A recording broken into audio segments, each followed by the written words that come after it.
My ex-fiancée, female 30, came back in my life 5 years after she cheated in my male 31 life and wants us to get married. I just made this throwaway account, so she probably won't know. My ex-fiancée cheated on me when she went to the USA for her MD 5 years ago. We live in India. She stated the reason that I wasn't earning enough, and the person she found is much more compatible with her. We were engaged at the moment. We both met through our common family friend to get married. Arranged marriages in India are a lot more common than in a lot of other countries, so we nearly dated and knew each other for a year before she went to the USA for her MD. As I mentioned earlier, I am a government employee, IPS, in my state. I do earn a good amount of money according to Indian standards. When she broke up the engagement and we knew the reason why, her family was in a pretty bad position as cheating is treated really harshly here, and a lot of rumors about me and my family also started, but we made it through. For the current situation, my ex-fiancée came back from the US after completing her MD in 2021. I don't know exactly when. After that, she went radio silent. In January of 2023, she out of nowhere started to message me asking how I was and other small details. I didn't want any drama, so I just talked with her in a civil manner and thought nothing of it. Then she started to call too, which was weird. She told me that she was sorry for cheating, and I genuinely thought she wanted forgiveness. So be it. I also didn't want to hold a grudge. Then she came to my bungalow. I still don't know how she got the address. We government officials are allotted bungalows by the government. She came and started the talk by how her time in the USA was the greatest and all. Then suddenly, she proposed us getting married again. I refused as she had cheated already, and since then, she has been pushing for it. Her family, as well as the common family, which introduced her and me, are forcing us now, saying how that was just a mistake. The same thing is happening with my extended family. My parents and sister understand that cheating is a big problem and aren't forcing me. So I'm pretty sure I am not going back. But why did she come back? She will make like 4 times my money in maybe 4 or 5 years. So yeah, that's my story. Update. Hello everyone. It has been quite a week for me. I'll start from where I left. I followed a few advices from here and talked about this with her parents as well as her, and they seemed to understand it, or I thought everything was fine for a month or so. Then one day, I was invited to a party from her side. It was an invitation for her engagement, and my parents as well as a few of my relatives persuaded me to just go, as it was outside my state. So, I took an official leave. Was not easy to get as IPS handles a lot of stuff, and went with my family and relatives. I was happy that she moved on, but it was pretty quick, I thought. When we arrived there, I made small talk with her and all. I asked who the lucky guy was. She just said I wasn't allowed to know and all. I thought it was just a tease. 2 days passed, and on the day of her engagement, when I arrived at the venue, behold, I was the one. It was quite the shock for me, and the worst thing of all, my parents were involved this time. I thought they supported me, but sadly, I was incorrect. It seems I was in awe.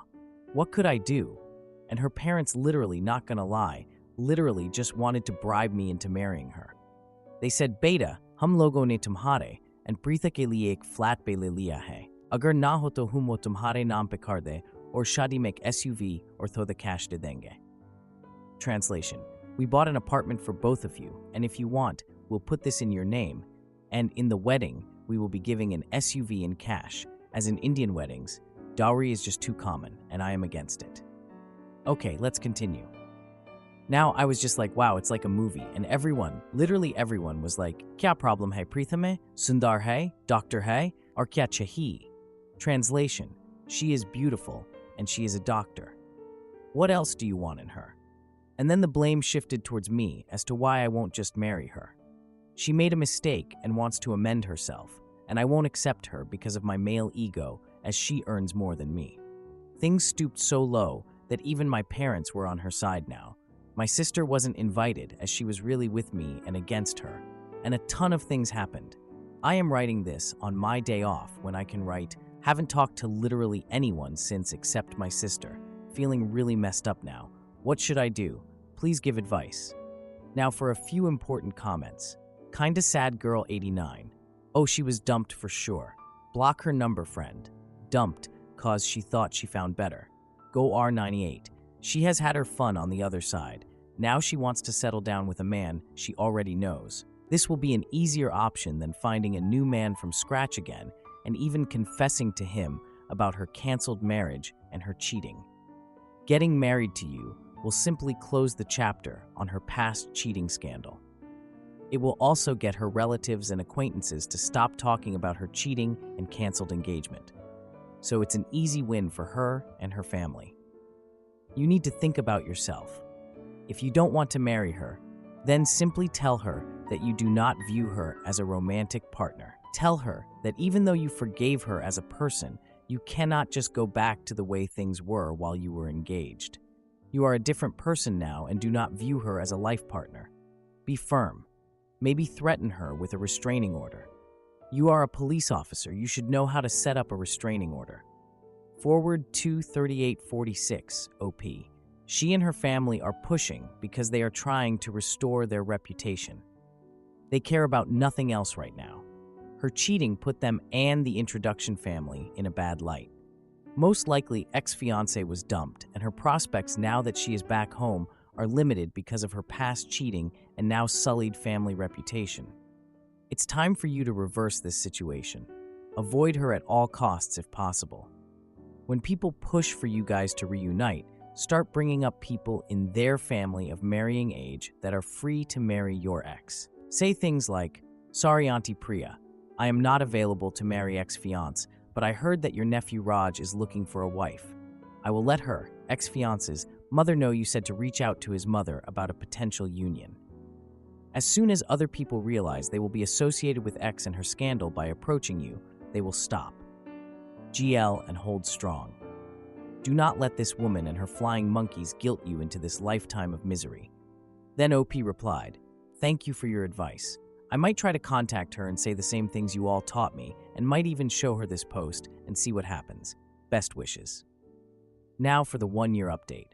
My, female 31, ex-fiancé and me now, male 32, has sabotaged my relationship with my parents for the worse. Hello Reddit. It's been a while since I last posted here. I have been nearly at the edge of a psychotic breakdown in the last 3 months and have been visiting a psychiatrist. I'm not in a really good environment. For the real update, after the stunt pulled previously, I didn't talk to my parents for nearly a whole month. As I missed them, I went to visit them. After a bit of small talk, I told them I was disappointed that now even they were supporting her. They just shrugged and said I was being a big baby as I was so much older now and they wanted grandchildren. I was pretty sad after listening to that. They just told me marriages are about sacrifices and blah blah blah. I was just listening to them, and I got ahead of myself and asked if mom cheated on dad, would he take her back? I would say I got ahead of myself and received a tight slap on my face. I just stood up and left. After I returned to my bungalow, I started receiving calls from them. I just ignored it for the day. After nearly 2 weeks, my papa came to talk and we talked for a long time. He said he understood, but said she didn't cheat on me technically, as we weren't married, and we shouldn't judge her on her past actions. People change, and it just went back and forth for a long time, and nothing productive. He just left after that. During this time, I was in contact with my sister, and nothing much. But 4 months ago, I received kind of an ultimatum that either I get married to her or find someone else quickly. They would still prefer her. The only person who was with me, my sister, was now kind of on her side too. Why? Because she was gifted a whole butt car by her, and now she was a great person.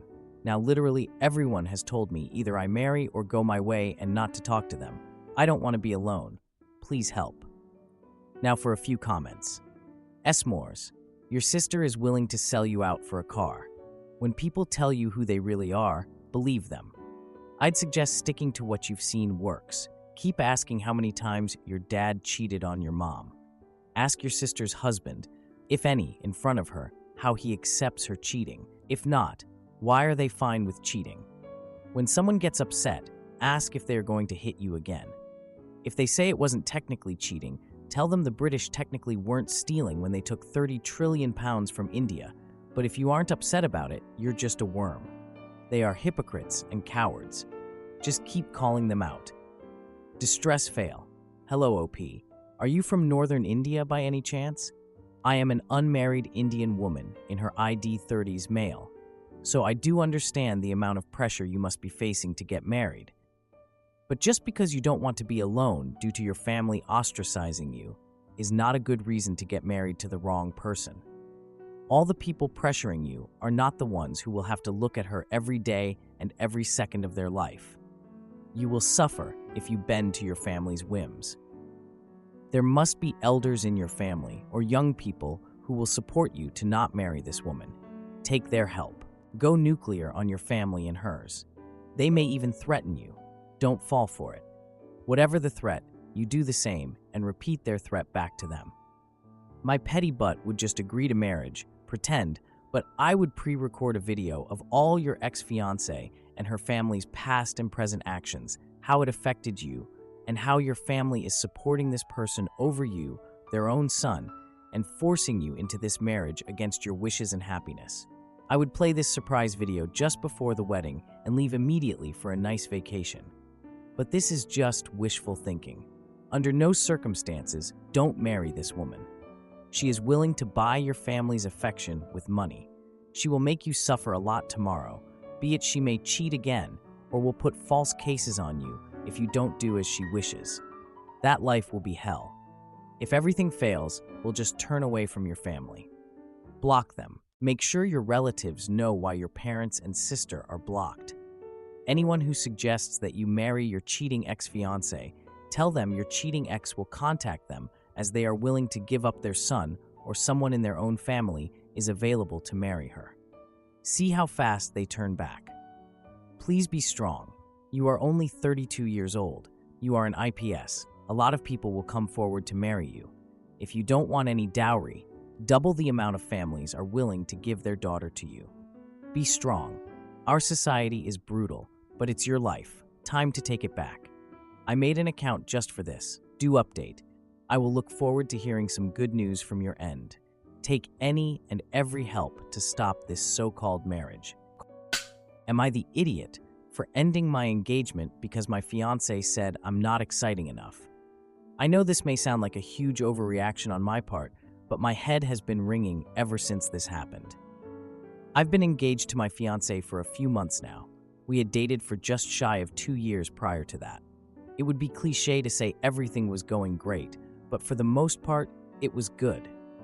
My family really took a liking to her, which was also really great. Now, I've never been the one to think too much about how I'm viewed as a partner, but all of that changed recently. I basically overheard her on the phone telling her friend that if she wants to find the one, excitement isn't important. She basically said, Gore isn't exciting, but he makes me feel safe, and that's when I realized I wanted to settle down with him. This hit me kinda hard. Reddit, I've read these types of posts before. You know, the whole she goes for bad boys, then settles with a safe schmuck type of thing. But I don't think that's what she meant. So the day after, I just straight up told her that I overheard her talking about me and that I don't understand what she meant by not finding me exciting. She then told me that it's true that she doesn't find me exciting, but that doesn't matter. I honestly felt very hurt. Maybe my ego is fragile? IDK. But it was a surprise to me because I felt like the way I see myself in my head was colliding with how she sees me, and it made me feel spaced out. I asked her what she means by not finding me exciting, and she didn't seem to know how to even answer. She could see I was upset, and as pathetic as this sounds, I made an excuse to leave and said, we'll talk about it later. Ever since then, my head has been spinning. I ride motorcycles, I have tattoos, I go to the gym, I do MMA as a hobby, so how is it that I'm not the exciting guy? I've always seen myself as being that exciting guy. My ex was basically obsessed with me and constantly made it clear she found me exciting. But my now fiancé doesn't see me as exciting for whatever reason. I was honestly shocked because I felt my sense of self kind of crumble. And what made it worse is I am excited by her. When I see her, I want to rip her clothes off. I want to do things. I think about her. But she seemingly doesn't see me the same way at all. As crazy as this sounds, I have considered calling off the engagement entirely. Am I being crazy here? Now for a few comments. Anime Theo. Not the idiot for having feelings, but I would explore it with her. A long-term partner tends to be a stable partner. Life is at times a roller coaster, but it shouldn't always be high-stakes action. I'm not sure what she defines as exciting, but explore that with her. It sounds like she loves you and feels safe, and that is what a partner should be. Home. I'd suggest even premarital counseling, so you can navigate this with someone who is neutral and can help guide the discussion. See Concert 4844. I wouldn't call my person exciting either. We're active and have fun and do things. We're not cliff diving or jumping out of planes, which is how I would define exciting, I guess, in terms of how OP is defining it. But I feel understood and safe and loved unconditionally. I'm happy. I enjoy and look forward to being together. Is looking forward to spending time together exciting? I'm oh yes. I agree that they need to explore this more as it's likely a miscommunication on their definition. Zanif. I know this is a trope, but couples counseling and put a pause on wedding planning. This is exactly what couples counseling is for. Communication issues. When OP was asked what she meant by not finding him exciting, he said, I asked her what she means by not finding me exciting, and she didn't seem to know how to even answer. I remember on Reddit there was a story a while back where basically the poster posted that they didn't love their spouse. They were only with them because they were a good provider. People in the comments questioned her, and it turned out she had this weird and impossible fairy tale idea of what love is supposed to feel like, and the more she spoke, the more people were saying, that's what love is. You love him. Maybe your definition of excitement and hers are different. At the moment, you're swimming in your own head with your, and only your, definition of that word. You need to understand her definition. You'd be a jerk to yourself if you break this off without trying. Don't throw this relationship away until you both agree on the definition of words. Now for the update 2 days later. The last few days have been a roller coaster of emotions. There were a lot of interesting perspectives from both male and female posters. It seems that the female posters said that being seen as safe is a really great compliment, whereas the male posters said I should run for the hills. Certainly an intriguing insight into how men and women see things differently. So I ended up talking to my fiancée about what she meant. She seemed really nervous and knew that she had upset me. I have to admit, I was quite nervous too. It's not easy when your sense of self has crumbled. Learning that you aren't seen in the way you think you are is a very tough feeling. I can't describe it, but it made me really feel fragile. In the truest sense of the word. I started by telling her that I was really upset about her comment because, frankly, I had always thought I was that exciting guy to her. I told her that in my mind, I was the guy who makes her heart skip a beat. So I had to brace myself and ask again what she meant when she said I wasn't exciting. She looked like she wanted to cry because I guess she could sense I was also upset. She said that she didn't want to hurt my feelings, but that I make her feel very safe and secure, and that with me, I'm not exciting in the sense that I don't give her thrills like her exes used to. Man, that hurt, but I was still confused. She was being really vague and not really clear in what she meant. I had to ask again what she meant by thrills, and she just began crying and apologizing. She tried to hug me, but I again walked out. I seem to do this when things get emotional. So, I decided to take some shrooms and spend the day outside at a nearby lake. This helped me clear my mind and come to some devastating realizations about myself. I think what I realized was that I was lying to myself. Another commenter said it, which I didn't want to admit, which is I'm more into her than she is into me. I didn't disclose this on my first thread, but she never initiates intimacy. I don't think she's done that once. With my exes, they always initiated with me. You see, my fiancée is beautiful to the point where I wonder how I landed her. But you see, that was the issue. Because I was so attracted to her, I wanted her approval. I know that sounds pathetic, but I was able to overlook red flags such as her lack of initiating intimacy. I thought if I stayed with her, she'd like me the way I like her. Now here's the kicker. I thought that if I proposed to her, then over time I could win her over. I've been with women who were madly into me, and my fiancé just didn't behave like them at all. In addition to never initiating, she never complimented me much. It was always one-sided. A lot of this begs to question, why would she even be with me? I think that she saw me as someone who could provide stability, and I guess maybe she thought my exterior, tattoos, motorcycles, MMA, craft beer was a facade. I mean, maybe she was kind of right. Not that I don't enjoy those things, I do. But I am able to have that lifestyle because my parents are wealthy doctors. Maybe she thought I was cosplaying as a bad boy, and that in actuality, I am a loaded rich kid who provides stability. The other insight I had was that, truth be told, I didn't want to actually get married. I definitely do one day, but I didn't really think it through. I thought to myself that if I propose, I will grow accustomed to the idea of getting married. But the truth is, I kind of want to continue my lifestyle as it is, which involves riding my motorcycle, fixing muscle cars, traveling across the country, going to festivals, etc.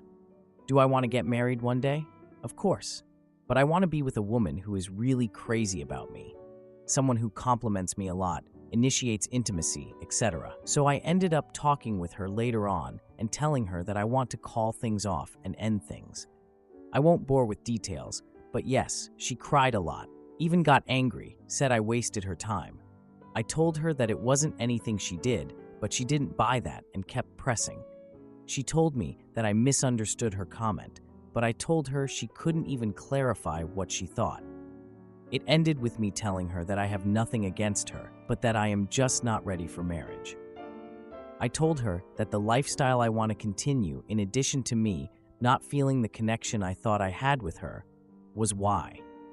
It ended quite predictably, but I think going forward I'm going to see a therapist to sort my insecurities, as well as find someone more compatible with myself. Now for a few comments. First commenter said, "She still didn't answer what the exes did that was so thrilling. I said it in your first post, and I'll say it again. Some people think of toxicity as a thrill, and I have a feeling that's what it is. At least you attempted to get an answer, and sorry it wasn't the one you deserved to hear. Feeling loved and safe is an important feeling, and it's what set my partner apart for me. Definitely didn't make him boring. Please don't change yourself on account of her crappy mindset. I laughed when she said you wasted her time. The lady doth project too much." Another commenter added, "Yeah, there's definitely some people who get weirdly addicted to the toxicity. They think it's thrilling and exciting." Then another commenter said, "For what it's worth, I think you made the right call. My husband makes me feel more safe than I can ever describe in words. I also can't keep my hands off of him, and every single day doing mundane things together feels happy and exciting. Those two things are not and should not be mutually exclusive." Am I the idiot for freaking out when my boyfriend went missing after a festival and ignoring his brief text? My female 24, boyfriend, male 27, left for a festival around 12 on Friday. He told me he loved me and that he'd see me that night since he had to work on Saturday, and then he'd go back to the festival on Sunday morning. I told him to have fun, be safe, and that I'd see him that night. I went to work like normal and didn't hear anything from him all day, which didn't bother me since he's at a festival, probably had bad service and didn't want to spoil his fun by being on his phone. I got home after work around 0 and still hadn't heard anything. I was hungry and decided to have some food delivered, so I figured I'd call him and ask if he wanted something for when he got home. It went straight to voicemail twice. I decided to check his location to see if maybe he was still stuck in the parking lot and therefore would have horrible service as well, which was the case. I didn't think much more of it, ordered my food, ate, and went to bed. Decided to check his location once more and saw the bus was just pulling out of the parking area and on the road. When I woke up, he wasn't next to me. I immediately checked my phone, but didn't have any missed messages or calls. This started to slightly worry me, so I looked at his location again, and it showed him in a hotel somewhere. I figured he must have missed the last train home and that I'd see him soon. I went on about my day, deep cleaning the house, doing some laundry, etc., and didn't think about it anymore. Then around 16, I received a call from his boss asking if I knew where he was since he didn't show up for his shift at 15 and they couldn't reach him. I hadn't even noticed the time. I called, FaceTimed, texted, and messaged him, but got no response. Then around 17:10, I got one lousy message that he had hurt his ankle and lost his wallet. I asked what happened, if he was okay, why he didn't come home, why he didn't let me know, he was going to a hotel, why he was ignoring his boss, and when he was coming home, and who he was with. None of our friends went to the festival. He went alone. It's now Sunday, and he still hasn't responded nor come home. He turned his location settings off yesterday around the same time he sent that text to me. I have this really bad feeling like something is off. This is very out of character for him. We've been together for 6 years, and he's never done anything remotely like this. I'm worried, I'm angry, and I feel like he's hiding something. I know he didn't plan on going to a hotel. He didn't bring a change of clothes or packed a bag. He just went for a day, planning to come back that night. Am I overreacting for having this bad feeling like something is very wrong? Now for the one-day update. We found him. Dear Redditors, let me start off with thanking each and every one of you for your concern, kind words, and advice. I didn't expect this to get as big as it did. I'm a long-time lurker on this sub on my main profile, and it's not often I see this kind of response. When I posted yesterday morning, I was beside myself with worry, and I had already taken quite a few steps to find him, which included calling friends and family. Many people told me I was probably overreacting and he was just having fun. But it didn't sit right with me, so when coming to Reddit, I was just hoping for a few people telling me I hadn't lost my mind. When calling the hotel, they initially informed me that they couldn't give any information about guests due to the privacy law in my country. The police weren't of any help either, telling me that I should contact them again if he hadn't come home by Tuesday morning. I spoke to the management of the festival, who could confirm he scanned his ticket at the entrance on Friday. However, they work with wristbands, so there was no way for them to check if my boyfriend also came on Saturday and Sunday. With the hotel, the festival, and the police being quite dismissive, I turned to Reddit. I didn't include all these details in my original post, since I didn't want the post to get too long, and I figured I could just add information by responding to all of you. That worked fine until we got to 100+ reactions, and then 1,000+, and even 5,000+, which is absolutely crazy to me. Honestly, I can't thank you enough. Your responses really helped me through this, and confirmed that the chance of something bad having happened was way bigger than him just having fun. After calling the hotel again and pleading with the manager of the hotel for quite a while, they were able to inform me that there hadn't been a reservation under his name. I sent his picture to the hotel, and they looked at the security footage around the time his phone showed up there. Though they couldn't inform us of the results, they did promise to keep the footage on file in case the police would need it later on. I contacted the police again with this information, and while they were still hesitant to investigate further, they did give the hotel a call to request the footage of that Friday night. A little while later, they called me back saying that my boyfriend hadn't been on any of the cameras all weekend. Therefore, they could rule out he had even been there at all.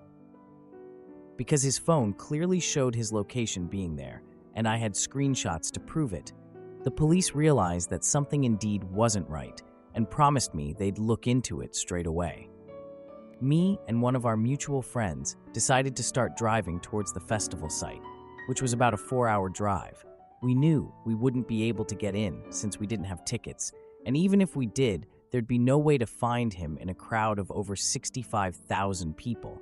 But at least we'd be close by if we received any news, and we could ask around to see if anyone recognized his picture.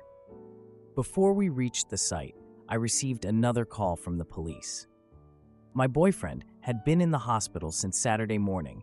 He had been found in the ditches of the parking lot of the festival around 3 a.m., together with a few other people who had also been to the festival, all of them severely beaten up and without any of their belongings. The hospital found traces of the same drug in each of their systems. which leads the police to suspect they have been preyed upon and drugged by groups of people searching for easy targets. People who were alone.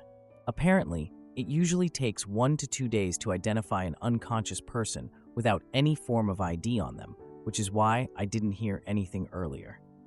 The police are investigating further and will let us know when they found who's responsible.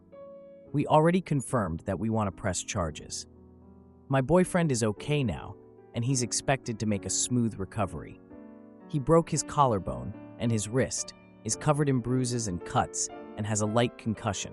He came by very late Sunday night. Unfortunately, or luckily, he doesn't have any memories of the incident or the events that happened right before. I'm feeling so relieved and happy that we found him and he's safe, yet so incredibly angry at the people who did this to him and the others that had been found. You always hear horror stories about things like this, but you never expect it can happen to you. I'm sorry I didn't update any earlier, but as you might be able to imagine, it wasn't the first thing on my mind these last 24 hours. I'll try to answer a few more questions today, should any of you still have some, and then I'll leave this be. Dear Redditors, thank you again for everything from the bottom of my heart. Hi there, thanks for being so thorough in voicing your concern with the truthfulness of these events. I'm not here trying to prove anything to anyone, but I expect more people will have questions like yours. Where I live, there's no point in calling hospitals. I'm listed as his emergency contact, so if they know he's there, they'll let me know. If they don't know the identity of someone in the hospital, they can't give any information due to the privacy laws, and everything has to go through the police. Not sure how they got his passcode, could have hacked the phone, or could have seen him typing it in. The hospital would have definitely reported this to the police immediately, but it's possible I called the police already before they received the notification from the hospital. It's also possible I called the jurisdiction that wasn't yet aware of the incident, since every city has their own police station. My boyfriend wasn't in a coma, but they kept him sedated due to his injuries. He came by on Sunday night, but by that point, we'd luckily already found him. Simply having footage of the hotel isn't enough to identify a group of people. They can piece together a timeline based on our stories, but that's not a completed investigation. I may have worded it wrong though. English isn't my first language. Your guess on that is as good as mine. In my country, things like this mostly get swept under the rug. Unless an actual death occurred, no articles will be published. There are, of course, stories here and there that circulate online of people seeing drinks getting spiked and people letting others know there's thefts going on. Hope this answers some of your questions. Let me know if you have any more. Now for a few important comments. That's how I feel too. Don't get me wrong, I'm so happy we found him and he's somewhat okay. But I do catch myself wondering if it wouldn't have been better if he had simply cheated, like many Redditors also mentioned.